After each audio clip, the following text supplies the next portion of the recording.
Up to 6 people are dead and many more have been seriously injured after a commuter train traveling from Chicago to Portland in the United States hurtled off an overpass. 78 passengers and 5 crew members were on board when the train derailed near DuPont, about 64 kilometers south of Seattle before 8 a.m. Monday local time, 3 a.m. Tuesday AEDT.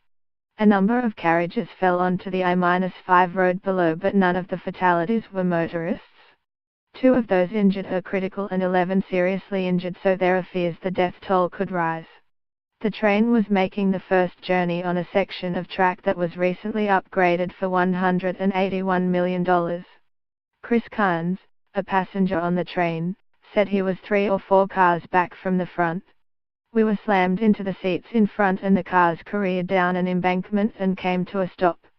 We could hear and feel the cars crumpling. Water was coming from the ceiling and there was a lot of dust. We had to kick out the emergency windows because the emergency doors were at fuckshiwig. The only car that is on the tracks is the rear locomotive. There are several cars that are hanging over the overpass. U.S. President Donald Trump has offered his thoughts and prayers for those involved in the train derailment in Washington state. But he wasted no time scoring political points. The train accident that just occurred in DuPont, Western Australia shows more than ever why our soon-to-be submitted infrastructure plan must be approved quickly. $7 trillion spent in the Middle East while our roads, bridges, tunnels, railways, and more, crumble. Not for long. My thoughts and prayers are with everyone involved in the train accident in DuPont, Washington. Thank you to all of our wonderful first responders who are on the scene. We are currently monitoring here at the White House. Ed Troyer, a spokesman with the Pierce County Sheriff's Office, said, "At this point we are just told there's multiple fatalities. The people that were in all the vehicles, even though when you see the pictures it's pretty horrific, at this point nobody in any of the vehicles is a fatal." Mr. Troyer said the priority at the scene for emergency services is to get the survivors out, get the injured to the hospitals. A makeshift hospital has been set up on the side of the road to help care for injured people coming off of the train.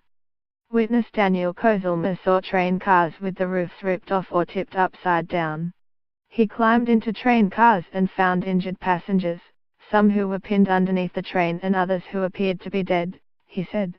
In a statement, Amtrak said the train that derailed was train 501 from Seattle to Portland. It left Seattle around 6 a.m. Monday local time, 1 a.m. Tuesday AEDT, according to an Amtrak schedule, and was due in Portland about 3.5 hours later.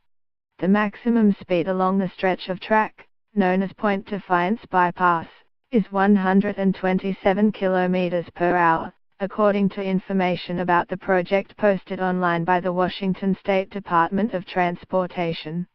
Copyright 9 Digital Proprietary Limited 2017.